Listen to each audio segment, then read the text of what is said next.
we are actually live. This is True OF Entertainment.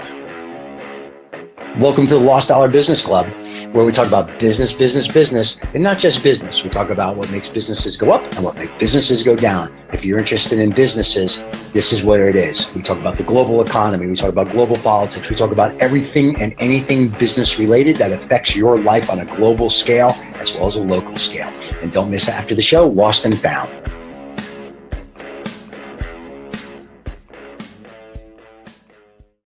And we're back. Where is? Right. Everybody had a good Thanksgiving, hopefully. Since we weren't here last week, we couldn't make any turkey jokes. But that's right. You know. Well, you can always make them now, Stephen. They'll be We have a guest today. And I can't say that I had my annual come as your favorite new pilgrim party because he could get offended. So I don't want to say that. And remember, we do have Jeb Bush, and I'm very excited about this. So, or Bennett Sandlin. Either way, listen, he looks like Jeb Bush to me. So if I call him Jeb during the show, it is what it is. But we do have a guest today we're very excited about. And hopefully he's seen the show, so he knows we're going to bust his chops just a little bit. But the show today is something that's near and near to Michael's heart. And after our guest, which we're thanking him ahead of time for being here, we will do Lost and Found. David's not here today, so we have some extra stories that should make you chuckle at least. And that's it. So we want to introduce our guest, and then we'll bring him in and we'll have a renaissance, apparently. Yeah, that's right. Well, we'll be talking about the Wall Street Journal had an article not too long ago over the summer about rural towns and how they're aging, cash-strapped, and in desperate need of workers. And Bennett, our guest today, had some good things to say about it and actually has some possible solutions for it as well, at least from the Texas Municipal League standpoint. So I invited him onto the show to talk a little bit more about it. So let's bring yes. Really? Wow. Okay. That's right. Bennett, welcome to the show. Thank you. Good afternoon. Good afternoon. Bennett's going to be serious, and so Michael and Bennett are going to be very serious, and then there's John and I. So this will be a good show. So Michael, we're going to let you start. Part for the course, Stephen and John. Thank you for joining. Good to see you, Bennett, and good to meet you in person. So. Yeah, we that article came out this summer, and it's an issue that has been around for quite some time in the sense that, just give us a little framework for one, who you are, Ben, and how you got into the Texas Municipal League, and then tell us a little bit about the league itself. Sure. My name is Bennett Sandlin. I'm the executive director of the Texas Municipal League. We're a 112-year-old organization of Texas cities. Got 1,176 cities in Texas that we represent. And we're basically their advocate at the state and federal capitals and help them with all their various issues. And many hundreds of our cities are actually rural. When you think of Texas cities, you might think of Houston, Dallas, and Austin, but many hundreds of them are small. Over 70% of our membership is under 10,000 population cities. And so we deal a lot with rural Texas, rural cities, rural towns, and trying to help them find resources.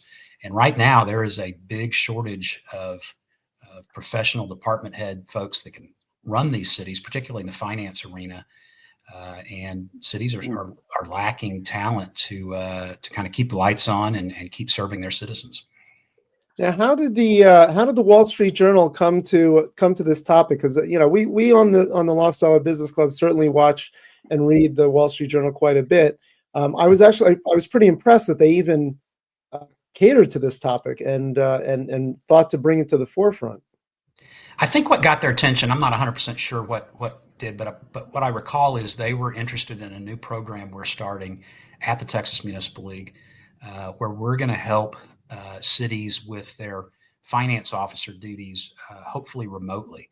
There's a trend, not just in government, but in small nonprofits and small corporations to share finance officers. They call them remote fractional finance officers. You've probably heard of that. So if you can't have one of your own out in rural Muleshoe, Texas, we're going to try to help you share that with maybe a dozen other cities. And so instead of having to track somebody to come move out to rural Texas, we can help you locally from Austin. Be your finance officer, be your department head. We think there's opportunity for cities to join together in Texas and share some of those department head duties given that it's very hard to attract folks to move from urban areas out to the rural areas. It's kind of happening in the other direction. And that's not just in Texas. That's That's right. nationwide. Yeah, Well, that's right. if somebody has a finance background that's watching this and they're in like the Northeast, let's say like New York or something like that, and they're like, hey, I've got nothing to do. I don't mean that in a bad way, because they've worked 30 years, but they don't want to retire yet. But, they put out the pasture and they still have brain power. Then how would they then get in touch with you, or how do they get in touch with one of these cities and go, I could be your, director of finance or your chief financial officer or whatever. What are you looking for then when you start looking for finance talent for the rural cities? What are they looking for? What we're attracting so far in this area is basically recently retired finance officers for larger and medium-sized cities that are not ready to hang up their spurs completely. It's, the trend. People don't want to just retire. They want to keep their toe in the action. And so we're looking for folks that want to work remotely, that want to work for multiple cities at once. And that's who we're attracting right now, is basically recently retired city finance officials. Tell us Throughout the about the United States, success I'm of assuming. Go ahead, Steve. I don't know about all the United States. We haven't had anybody from outside Texas reach out. Texas has some specific city finance laws. I don't know how hard it would be to get up to speed on those, but we would not be opposed to that for sure. Okay. I'm curious about the success of it so far. So how long has it been around, this program, and how's it looking so far? We have just launched it. It's been around about 6 months. We're only basically consulting with small cities at this point. We don't have our first customer yet to be your actual remote finance officer, but it's catching some interest among our membership. We've had over a dozen what we call finance boot camps, where we send finance officers out to your city to help you get your books in order, help you get ready for an audit.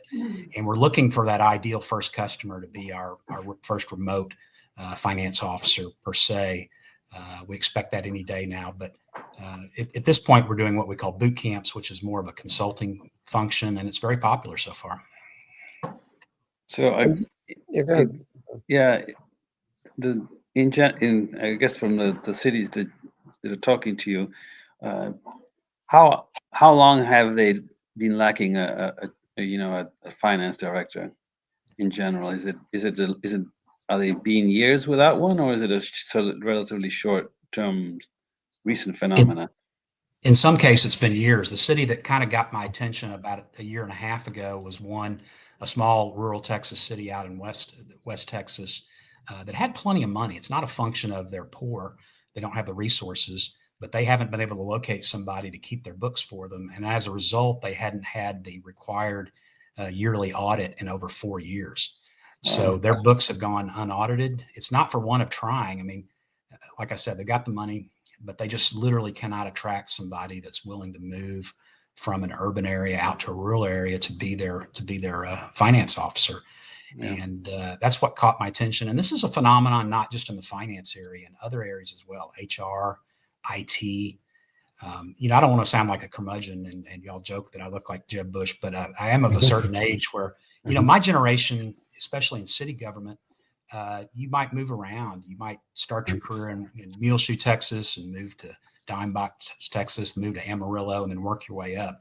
It seems like younger folks these days that are getting their MPAs or going to university want to stay in Austin or stay in Houston, and there's not really that movement around and up like there used to be, and that's part of the problem. People want to just stay in an urban area and continue to work for a larger city. So it's kind of a growing trend, and it's probably a function of more two-income households where it's harder to move around and sort of earn your chops at smaller towns. But we're having a lot of small cities, and again, it's not a financial issue. It's they literally cannot locate a CPA or other qualified person that's gonna move out there and work for them. But when you talk about financial, then we won't mention this city that hasn't had anybody for 4 years. But when you say it's not financial, I guess in my mind, maybe it is financial, because if I'm living, say, in Austin or Dallas or Houston, you're going to pay me $200,000, $300,000, $400,000 a year because of X. If I'm living in a little town, they may be paying me $80,000 to $150,000 a year. So that does become a financial matter if you want to do things, or unless you are like Michael, who wants to live, in the middle of nowhere, which is beautiful. and you're okay with that, right? And it's like, I'm going to raise my family. It's going to be great. We go to the outhouse because the indoor plumbing hasn't gotten there yet. We go down to the stream to wash the dishes. Right. And I'm joking, but it's a little different, I think, salary wise. And am I right, or is the salary then comparable to a Dallas or an Austin? No, it Or is. how is I that? say it's not a money thing. I mean, there would Okay. be a price at which you could locate a finance officer, and it's beginning at about $120,000 in Texas. So you've got a small town Okay. that's probably not even paying their city manager that. They're just Wow. not going to be able to afford to bring somebody out to be that finance officer. Anything close, anything up below that. So the remote thing then works very well, because then not only can whoever work for just say that, but 3 other cities, and they can work for them, whether it's part-time or full-time. And the full-time person just says lives in Dallas. They don't have to leave Dallas. They can work for, if you will, 80,000 a year. And it's not really they're okay because they don't have to do anything. They've already got their roots there, and they're retired, but they still have money to, for their scotch and cigars, so to speak. And then if they work for a few cities, I'm assuming you're billing it out on an hourly. So they just, as much as they work as they make. That's right. And it may not be a Okay. full-time job for each of those cities. So Right. if one person can handle 6 or 8 of my member cities, those cities are happy. They have somebody keeping their books. Right. That person can live wherever they want to live. And so TML, our league, is just going to be the conduit for that idea. And we've got some interest. We just haven't finalized it with the first city yet. But I anticipate it'll be any week now. That's cool. Oh, I like this concept though, because the city that hasn't had an audit in 4 years, that's going to be a 100-hour-a-week job for a while. Like, you got to clean up stuff, right? Whoever's going to come in is going to start from the last audit and start cleaning things up. So that's going to take a little bit. But once they get everything up to snuff, then realistically, whether it's 5 hours or 20 hours a week, it's just a matter of just keeping things up and running. And since everything in today's world pretty much remote, it wouldn't be that difficult once they start setting things up, because I don't think it's that expensive to set up remote accounting or setting up whatever they need internally to have somebody externally watch it. That's right. And there's software now that cloud-based software that cities use. It's not cheap, but it's fairly standardized. And as long as you have credentials to log into it, you don't really need to be at City Hall. You can be across the state as long as you have the credentials and access to the books and the finances. So this job can be done anywhere. Now, I don't think you can expand this to say a police officer. You can't be a remote police officer or dog catcher, but there's a lot of things that cities do that I think can be done remotely, and just as important, fractionally, meaning it's not necessarily a full-time job, and therefore you could share one staffer across cities in a region. I like that's very cool. They're catching up to the 22nd century. Right? I think about it, like everybody's remote or hybrid or whatever it is, and cities are, and especially to your point, a smaller city now can be, basically be like corporate America and have some sort of a hybrid or remote setting, and get people to come in and do it with not having to uproot the whole family, if you will, or That's our to your plan. point, have a 2-income family. Yeah, I like that. It's very cool. Did you, when you first identified this as a challenge a year and a half ago, I mean, did you see any analogs for this in other municipal organizations across the country? Are there any other programs that are similar to this that helped inspire this? Yes, there is. North Carolina is doing something related, and they are taking one of those pieces of software that I said that's kind of a common municipal finance software, and using some state grant money, helping to install that in various member cities. And that gave me the idea. That's not really what we're looking to do in Texas, but that prompted me to think about this idea and inspired me. I'm also seeing in the nonprofit world, there's a lot of other nonprofit groups in Austin that represent, you name it, chiropractors, doctors, realtors. Yep. And there is a real shortage among all of us nonprofits of qualified CPAs, finance officers. It's not just a municipal government issue. It's all across the industry. And so I was already experiencing that as the head of a nonprofit. As I began to identify that for my member cities, I said, we've got to do something about this, because it's not for a lack of wanting to be transparent. It's not these cities are dodging their audits, and there's not necessarily anything wrong. They just literally don't have anybody to keep books that can be audited because they can't locate that staffer. And how do you think in terms of the pipeline from urban areas to rural areas? I mean, it seems like for at least in the 2020 census data, it looked like rural populations were declining. It seems like post-COVID, rural populations have had a little bit of a bump. I'm part of that, having moved to a rural area from Brooklyn, New York, during COVID. But in terms of creating that connection between the urban and the rural areas, I mean, is that something under the purview of the TML and any conversations you've had about saying, well, maybe there is a population of urban dwellers who would be interested in living in rural areas? I don't think you're going to see that in Texas. Even during COVID, you didn't see a lot of folks relocating to rural areas. Now, Texas is grabbing a lot of, I guess you'd call it immigrants from California and other states, but almost uniformly they're moving to the large urban areas. There's just not a movement, particularly among young people, from the urban areas in Texas to the rural. 74% of Texans live in incorporated cities, and that number is growing. And so, we joke that Texas is a urban state that pretends it's a rural state because of, you picture Texans living out on the ranch and the farm, and it's just not the case. Those small towns are shriveling in terms of their population. Young people come to college and they want to stay in the city that they went to school in or another large city. And that divide is really hurting our cities. And it's not just finance officers. You're having trouble finding city managers. And the pay can be pretty lucrative, but nobody wants to move from an urban to a rural area these days. I've heard about your phenomenon. During the pandemic, you could work remotely and rurally. We just didn't see a ton of that in Texas. Yep. And what little there was seems to have gone away. Everybody's back wanting to be in the big city at this point. Right. So do you find that I'm thinking of each city, and there's a sort of a diameter of, let's just say 100 miles from the center of town.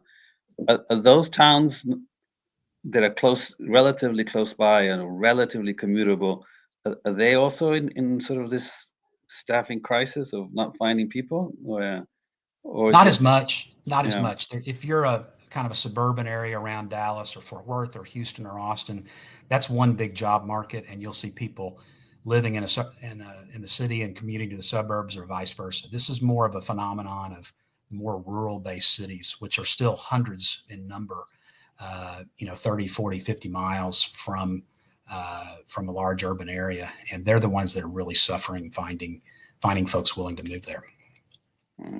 It's the remote. So if no one's been say a finance manager for a city or even a city manager, and somebody says, "Hey, I'll do it," and they have to learn it. Do the cities want that, or do the cities want someone to come in that says, "Oh, you've already been a city manager," since you said Texas has different finance laws? And I'm assuming, as everything in every industry, there's always some little quirk you have to learn anyway. So I'm not sure how hard it is or isn't. But could they come in and learn it and say, "Okay, I'm here," or do they want someone that could, like, day one come in and go boom, boom, boom, boom, boom? Because at the end of the day, debit and credits are the same.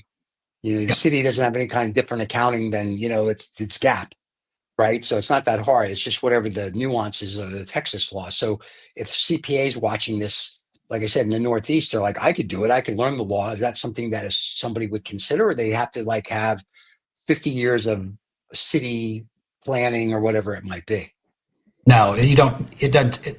The specialty to be a city finance officer is not that huge a hurdle. In fact, in this preliminary consulting piece that we're doing, a number of our clients of what we're calling these boot camps are cities that have a new finance officer, but they may have been the local finance officer at the bank.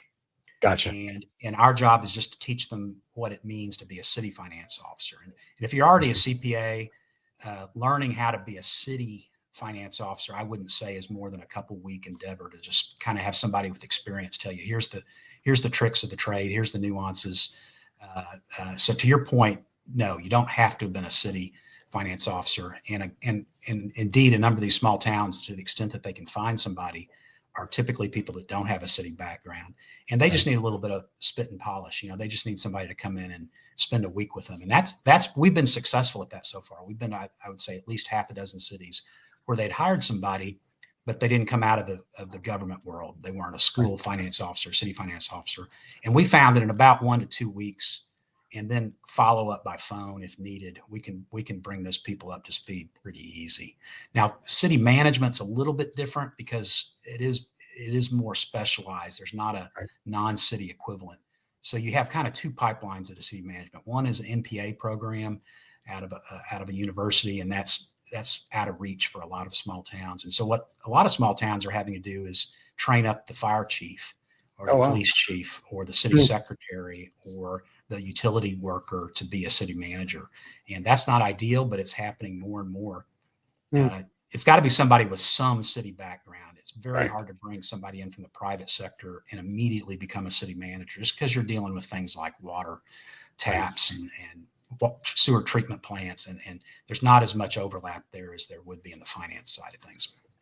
Well, for you in finance, it sounds almost like a strong controller from a real company. Yep.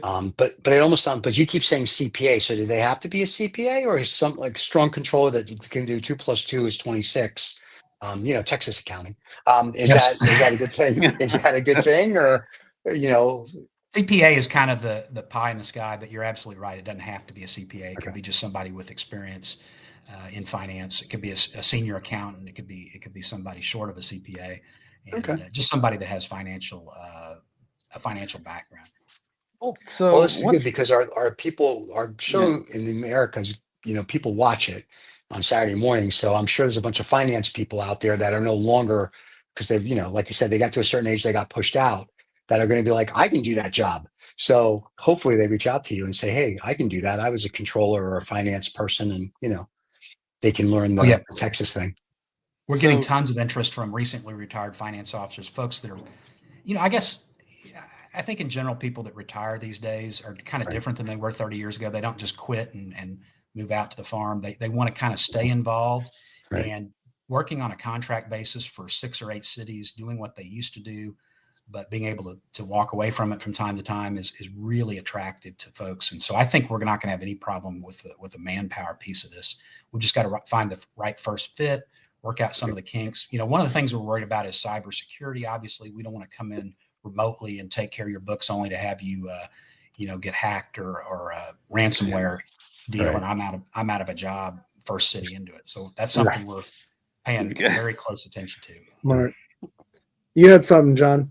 Yeah, no, I was going to say, what is it that these cities, don't have, or are they that small that it's so difficult to attract people to come, or even consider, moving to some of these towns? Because I'm thinking, you say young people, and I'm wondering, are they okay, we're all of a certain age here, but are they that small-minded that they can't say, hey, look, I can't really afford a really expensive real estate out in Dallas or Houston or Austin, which is totally out of my reach. It's not going to.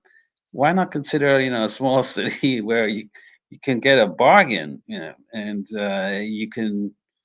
I don't know. It seems. It doesn't have to be forever. You could do it 10 years, and you could be very well off. What is it that they're not marketing maybe to younger people or middle-aged people that? I don't know what it is. It's simply the divide between urban sophistication and perceived rural unsophistication. If you're a young person, I've got a 22-year-old and a 20-year-old myself. They go to University of Texas of Austin, and they grew up in Dallas, for example. It's just not even in the realm of possibility that they're going to move to small rural Texas. They've never lived there. They don't know the culture. It's just a kind of a different world. Yeah.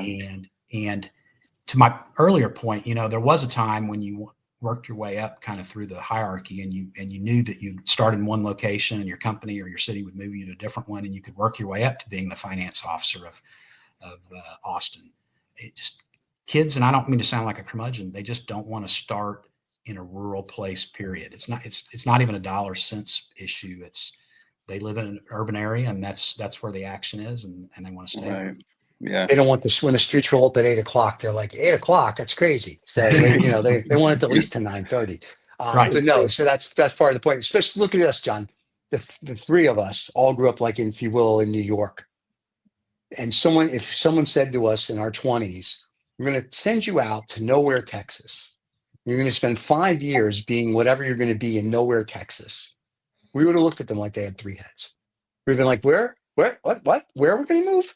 So, and then as you get older, you're like, hell, it's okay to go and do that, or it's okay to do that. But I can see if you graduate university and you're Yeah, just okay. doing partying or whatever, I could see where if you're in, some parts of Texas, and people don't know this. I mean, I've driven through, some are flat. It looks like a desert. And that's it. It is not whatchamacallit. It's not like the television, right? There's not stuff going on. So I can understand where someone's going to be like, yeah, no, I don't think so. Plus, all their friends stay wherever they go to university. And so I think it has a lot to do with that too. Like they have to make new friends, and people today don't know how to actually Right. do that anymore. So it's not 30 years ago where it's like, oh, I'm going to go to a new city, get a new job, make new friends. It's like I have to do X, Y, and Z. Wow, but you Right. can go wild pig hunting without abandon, and they'll we need that. Yes, right. Well, one of the people in the Wall Street Journal article said that regionalization of services in general is just going to increase for these rural areas. Is that what you're seeing? Is that really is that the trend in fact that we're seeing is going to happen, not just for the financial position, but maybe even larger management of more towns that are in a geographic area? Absolutely. Like I said, there's certain things like police officer, firefighter that you just can't imagine how you could do that remotely, obviously. But so much else that cities do, that has analogs in the private sector. Why not? Why not do it? Why not either join together? I think, why does a small town of 4,000 people need to have a full-time city manager? Why can't there be one city manager for all 6 cities in a 50-mile radius? Right. And he or she could just get in the car and manage one city a day a week and then go check on the next one. I think that's the future. I think it makes a lot of sense financially. And it's just a matter of cities getting accustomed to the idea of sharing department heads and sharing professionals with their neighboring cities. I think it's the trend of the future, and we're excited about it. That's why we're launching this finance piece. But like I said, I think why does your web designer have to work just for your city? One web designer could easily handle the website of a dozen Texas cities, so on and so forth. Right. So I think it's the trend of the future. Down in Palm Beach or down in South Florida, there's like Broward County, Palm Beach County, Dade County. What they've ended up doing is like some of them they use, if you will, the sheriff or whatever, the metro, whatever. But the city managers, to your point, there's the county manager, and he literally manages the individual cities for that county. So it's kind of like what you're doing. It's just that he gets I guess they do it as an election. So he gets elected as the county manager, and he'll manage 26 cities in that county. Right. And they've been doing that for forever, and that seems to work well. Of course, till it doesn't. But to your point, if you're 6 small cities and you have to drive one every day, so to speak, and if you don't have to be there every day because everything can be done remotely and you have to be at a meeting once a month, then I don't see where that would be an issue at all. I mean, that's kind of where we were during the pandemic, and still certain companies, they're still at that point where it's hybrid. It's like you show up 2 days a week, you don't. So it'd be almost the same thing if you're a city manager of 6 cities. I'm assuming if somebody needs you, they call you. It's an emergency. But if it's not an emergency, I'm assuming your day to day is pretty much A through Z with not a lot of like, a UFO landed on the park. What do we do? It's more of like, we have a problem with the sewer. We have a problem with this budget, and kind of done. So it seems like it's kind of not to say that it's not exciting, but it's kind of an A through Z thing on a daily basis where you can kind of manage more than one. I totally agree. The only difference between the finance piece and, say, city manager or utility worker is you probably can't be remote in those areas. You couldn't live in Austin and be the utility manager for Muleshoe, Texas. You need to be somewhere in the region. So I think you could do that regionally.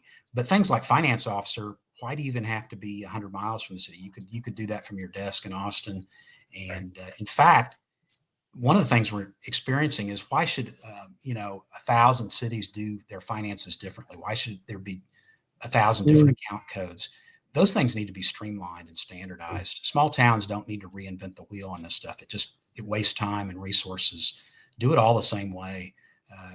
I'm not saying a small town would do it the same way Austin would do it, but 2 small towns could have identical account codes, and so it's easy to figure out. Let's not reinvent the wheel every time a small city needs to have a CPA running their finances. Yeah, makes So, total sense.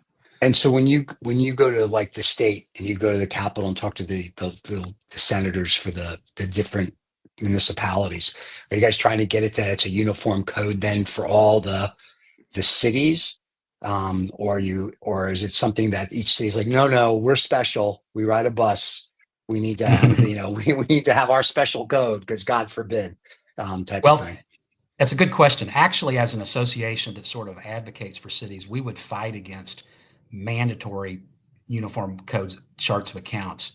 I'm just telling you, I'm just saying between you and I and between cities, if we were going to do this for cities, we would probably insist internally that everybody uses the same chart of account. So at the same time that we'd be fighting against the state mandate, it would be a condition of us doing this. There's no reason to do it differently in hundreds of Texas cities. Yeah, right. It's funny. It's like, well, we're going to definitely know because we're the organization, but behind closed doors, no, please, can we all get on the same page? I like that. That's great. Welcome to government, everybody. Government 101. So it's perfect. Very Well, cool. give us a before we close here for the lost and found. Why don't you give us a thought in terms of your forward-looking view on not just the program but on the Texas Municipal League and what the next 6 to 12 months are going to look like for you and your advocacy. Well, Texas is an increasingly urban state, and we're fighting against, like I said earlier, the mythos that we're rural state. Oil and gas is important, ranching and farming is important, but all of the action is taking place in Texas cities right now. And so our big challenge is to make sure that our legislature understands that business is happening in urban areas in Texas. And we've got to respect that, and we've got to be respectful of local government and realize that those 1,000+ cities are all different. They function differently. They need to be, you can't treat a city in West Texas like you do Houston. You can't treat Brownsville the same way you would Dallas. Those differences are important, and we've got to get out of the 20th century of thinking of Texas as a rural state. We are truly an urban state. And the sooner we sort of get on board with that, the better off we're going to be as an economy. Very cool. And then if people want to reach out to you, whether they're a city, and I'm sure the cities know how to do it, or some CPA or controller, or some kid just graduated university, is like, I'm a finance guy, I can do this job and I'll move to wherever. How do they get a hold of you if they want to, throw their hat in the ring? Just email me. My name's Bennett, BENNETT @tml.org. And we would love to visit I'm always looking for young people that want to get involved in city government. There's a lack of them these days. So we put a premium on young people that are willing to do that. And I would love to visit with them. Very cool.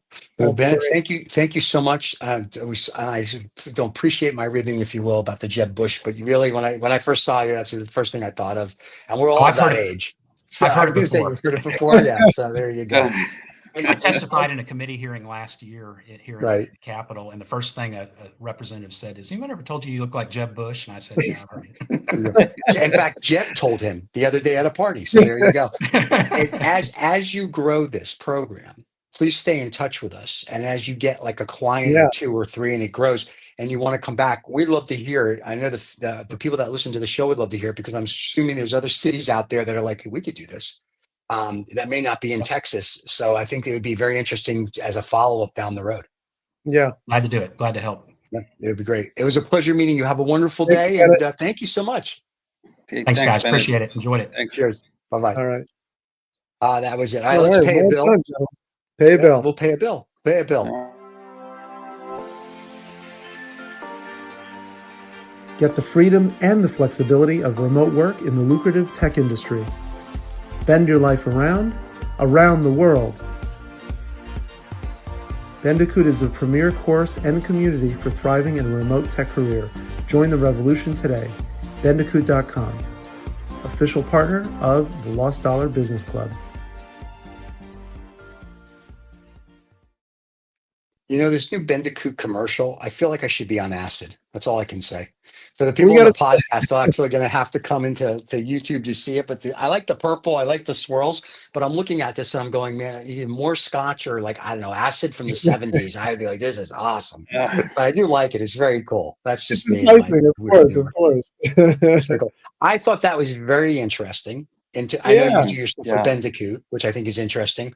But I'm fascinated that they can't get Like if I was graduating university, right? Now, investment banking jobs are not, they're very hard to get. So Right. unless you're a lawyer and you're going to go to law, and even that, if I was graduating with a finance degree, I would reach out and be like, all right, I want to get involved. But I agree. the issue I had is when he said you have to CP. Listen, you just need to know 2 + 2. Accounting is really not that hard. So it's Right. like it's very It's all logical. rule based anyway. Yeah, and right. It's like A does blah blah blah, and whatever you don't know, you're either gonna now you just ask ChatGPT and it'll tell you.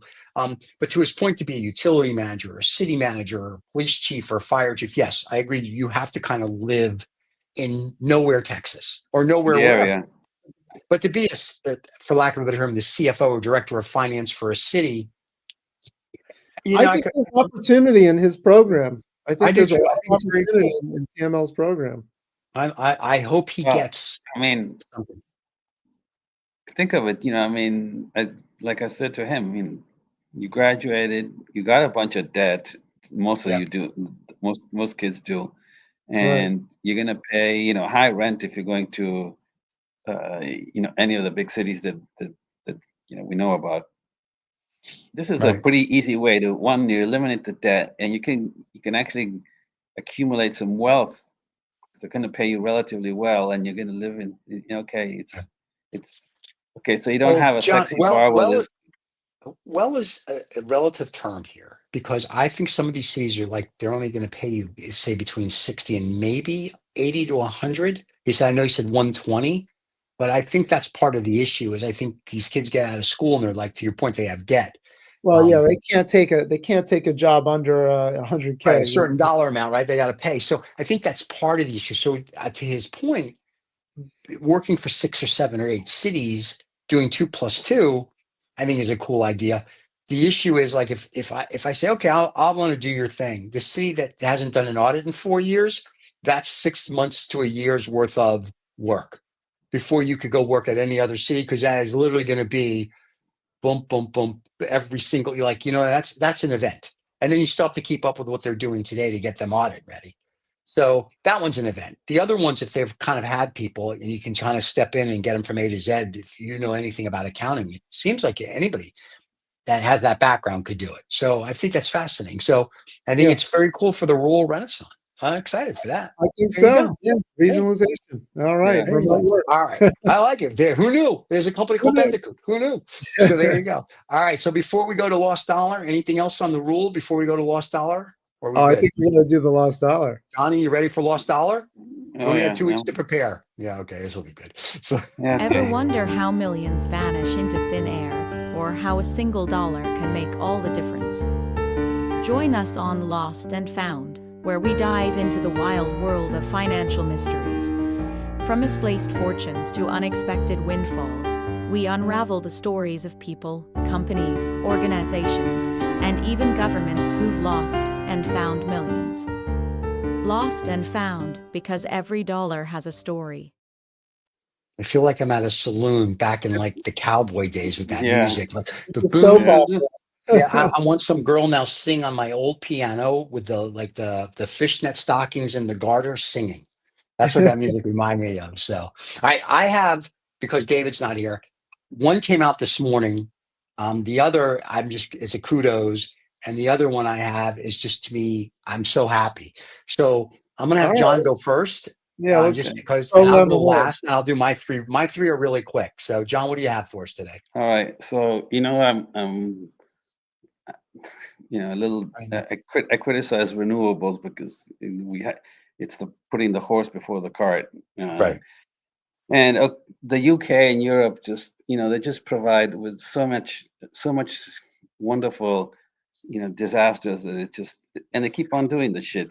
It's just unbelievable. I mean, I don't know what kind of monkeys run these countries, right? But it's just so the UK Mhm. is paying wind farms Yeah. last year or in the last 10 months they've paid out $1.3 billion, 1 million pounds Right. to shut down the windmills when it's windy because the grid cannot take in the amount of electricity that they're producing That's when awesome. it's just crazy, right? So All right. when with the burgeoning, here's what they says: burgeoning capacity in blistering weather, which have driven huge growth in output in 24, but the grid can't cope, and so it's forcing the operator of the grid to pay wind farms to turn off, a cost ultimately borne by consumers, right? So it's a Wow. yeah. I mean, okay, let's decarbonize, and here's the kicker: Yeah. they because they turn off the windmills, Yeah. they have to turn on the natural gas plants on, right? Right. Oh, So that's here funny. we, I mean, it's a comedy of, I don't know, eras of huge. That's because this is. Can you imagine? I mean, That's funny. I That's just mean, funny. and the You couldn't UK, write this. yeah, I mean, it's unbelievable. I mean, the UK, I think, has one of the highest electric rates in Europe. Right. Wow. Yeah. They're fighting with Germany because the Germans are a bunch of, Right. I don't know, Nazis. Austrians. Yeah, Yeah. stubborn mules, right? Right. With The best part about this is if I wanted to sit down and write a comedy half hour and I put that in a script and gave it to someone, said, we're going to do a story on how we're going to shut down the windmills when there's too much wind, but turn on the natural gas in the UK. People will go, this isn't Benny Hill of the 1980s. There's no way we're doing that. And yeah, here it is really actually happening. That's crazy. yeah, it's just That's yeah. Good crazy. find. Good find, That's a good John. find, Oh, is John. that a lost or found? Is that, well, yeah. At 1.3 billion, year to date. I mean, God, it just it's a yeah, loss. That's huge, a It's a big huge loss. loss. loss. That's a big Yeah, loss. Big loss loss. for everybody there. There you That's go. a big loss. All right. Well, look, I got one for you that we should all have been following the great Chinese TikTok. So Yes. one of my stories was going to be good. I don't have to do that one. Oh, Do okay. All it. right. Well, maybe you've got the different angle on it, but it looks like TikTok is one more step closer to being banned in the United States, and not because it's full of, as they call it, PRC propaganda, People's Republic of China propaganda, but because the PRC is manipulating the content on TikTok Mhm. covertly, Yes. and that is why it does not have a problem with the First Amendment. And this is really a national security issue. So there you have it. TikTok, one step closer. So you better get those videos off TikTok and get them onto where do you Yeah. go? Instagram? I'm not sure. Instagram. We're on Instagram, Mike, and then we're on Blue Jean or Blue Style or something. I don't Blue know. Well, Sky. Blue Blue Sky. Sky. Davis has TikTok got us on Blue Sky. So in China here's what's doesn't show any of the stupid things that they show on right. in the US. In China, That's right? In right. China, they show kids how to be lawyers, doctors, teach them math. Mechanics, Right. In the US, they Engineering. go bookie, bookie, bookie, engineering. and do some other yeah, it's really Yeah. dumbest thing in the world. The other thing which is interesting, if they sell it to Microsoft, Facebook, Apple, or somebody, they can stay. But if they don't sell it, Right. I think they have until I want to say I know it's January is the deadline. I think it's either the 20th or the 19th or the 15th, and that time January frame. 25th. Thank Yeah. you. 25th is the deadline. Then there'll be no Yeah. more. Like on February 1st, TikTok is gone. So all you TikTok millionaires, Yeah. I hope Right. they don't buy it because Microsoft or others think they'll just do the same thing, and they're not to be oh, trusted. Trump's going after them. Trump's going after Google, everybody. I love it. This is going to be such Yeah. a What a drama. Yeah. This is going to Yeah. be this. You can't write this stuff. It's the best. Okay. Yeah. The two things I want to do. One's really quick. Elon Musk lost his case in the state of Delaware for his $56 billion payout. Oh. And because he took it like a man, he's now taking it to the Delaware Supreme Court. So he's like, I want to make 56 billion because I'm a 5-year-old and you don't deserve it. So, but that's fine and the judge said you can't have it because it doesn't make you a fiduciary for your company. So kudos to the judge in Delaware who told Elon his schmeckle is only this big. But 70% of the shareholders approved that pay package. So and guess how much Elon owns of the company? 70%. Okay, so he proved himself. So I don't know what he really owns, but I'm just saying. But why? He doesn't. Why? The cars are crap. Please. Oh, they So stopped the Cybertruck, didn't they? Aren't they I stopping? think, well, the Cybertruck is falling apart. Like literally, some guy on Instagram goes, "Look, it's pasted on or whatever," and he pulled the glue, and it was like it's not good. And the plant's right up the street, so you can go by, and the plant's full of Cybertrucks. And I think they're giving them like it's buy one get six free now. And no one's doing that. So I don't know what to tell you. Anyway, so sorry, Elon. We just don't love you. I don't know what to tell you. Here's the other one, which I thought was very interesting. The new anti-woke ETF is coming out. This is somebody that is a Trump guy, and he is coming out with a fund, and they are going to go after companies that do ESG and anything woke. They are going to go after them. It was created by a guy named Fishback, and they are going to go after all the anti-woke, all the ESG companies, and literally destroy them, short whatever they're no more. They're tired of it. And I was like, okay, I'm good with that. Not that you should destroy. I just think ESG is crap because we've talked about that. And this woke thing has got to go. Yeah, woke is, well, I'm done with it. I mean, like, if you're offended, jump off a bridge. What do they say? Go woke and go broke? Something Yes, like that's it. Yeah. Yeah, But yeah. what I find interesting is that in this last week, Mayor Adams of New York said, I'm going to cooperate with Trump and with mass deportations. I don't care. Yep. Cancel me. I might even join the Republican Party. He's a good politician because he was totally woke and left winger, and now he's like, oh, okay. He's seen the music. About a month ago, he was indicted, or 2 months ago, right? For a whole bunch of stuff. So now he's hoping for the pardon. And the other thing which I found interesting, just since we have a few minutes left, is Joe Biden is thinking about pardoning a ton of people in the government before Trump can do whatever he's afraid Trump's going to do, just to get it out of the way. And I'm thinking, mass pardons. That's crazy. Seriously, like it's like we're at that point. Crazy. I mean, if you're that scared, you're once again, you're in the 40s. You're not in the 2024 area. If you're really worried about, you have to pardon all these people to do all the stuff. For what? I know the guy that's what? Yeah. Right. What do you? They're just pardoned for anything they've ever done. Then the guy who's going to run, that's up to run the FBI or the Department of Justice. I read an article that his critics are worried that he's going to come after them. And then I read another article. It was either an FT or the Journal. It was saying and Donald Trump is, and Musk are all for free speech. And I'm thinking, this doesn't really make sense.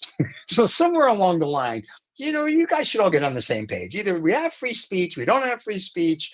We've got this, we don't got that. We're going to go after the woke stuff. I'm okay with that. I'm tired of the woke. I'm tired of everybody going, I don't care that you're offended. Jump off a bridge. I'm done with that. There's a guy called Mark Andreessen who, runs he's going to help. Whatchamacallit? He's going to help run the thing now. I find it interesting that a guy who was deep, 100% in with the Democrats, loved them, promoted them, gave them freaking money, comes up now. All of a sudden, he says, the Biden administration and Obama, they censored us, they debanked us and shut. And why the fuck weren't you talking about this when it was happening? Yeah, right. Yeah, because you don't. That's a politician. Another opportunist. That's a politician. Another opportunist. I'm like, Jesus, unbelievable. Did you hear? And the latest one that came out today, this was on Bloomberg. They did an audit finally. Elon Musk, I think, gave the Trump administration or his campaign, and I'm okay, it's his money, $230 million. Not the 100 plus, but it was 230 or 250 million that Elon gave to the Trump campaign. And once again, kudos to them. But like to your point about Andreessen, it's like, if all this terrible stuff was going on, why didn't you say anything? And they're all opportunists. They're all sucking up. I read the article today where he's going to help Elon find people to shake up the government. And I'm like, really? Because you got lucky with one thing. That makes you now the expert. Or maybe they're noticing the tide has turned in terms of the population and the popular vote. I think he should focus on his own state because California is a shit show. Really That's is. True. They suck you dry with every tax, with regulations up the wazoo. I mean, it's just Again, 'cause Trump wants to get rid of it. His comment when we were off last week, I liked when he said to the BRIC countries, if you screw with the dollar, that's it. We're going to come after you even harder. And so the rhetoric from China and Russia and India died down a little bit. But I'm Oh, still thinking, like he was like, you're going to screw with our dollar. We're going to, and I'm thinking, this is interesting. So I give him credit for stuff. And I'm like, okay, this is an interesting. It's like, I don't know how do I put it. I'm almost thinking I'm at the theater. And I'm like, we're in it's almost like we're not even hit the first act yet. What I'm watching is I'm like, people are in front of me talking about like they've seen the show and they're telling me about it. And the first act is going to be, 19th or 20th, whenever he gets inaugurated. Then I'm like, that's the first act.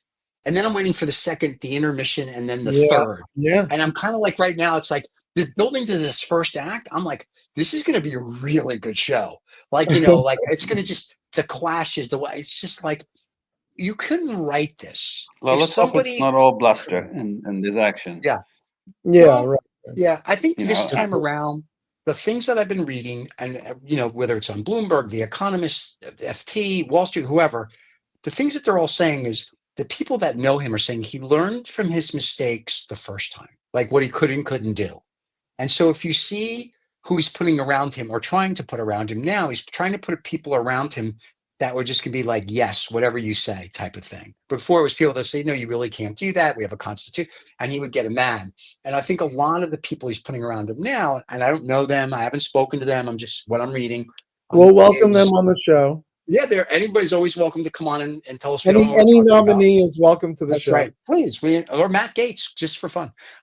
So, but the interesting part of it is they're saying he's putting all these people around that are more yes people, and then some of them have dropped out. Some of them have just Right. people. I think people have spoken to them and go, listen, they're going to bring all this up. Do you really want this to be your dirty laundry, like a Matt Gaetz? And I think Matt was smart to drop out, but then Trump could be stupid like a fox and be like, I'm going to nominate Matt Gaetz, but who I really want is the girl from Florida anyway. So I'll have everybody go, oh my God, Matt Gaetz, Matt Gaetz. So it's sort of, oh, her. Okay. She's like John said, when we brought her up, John was like, oh, she's good. Okay.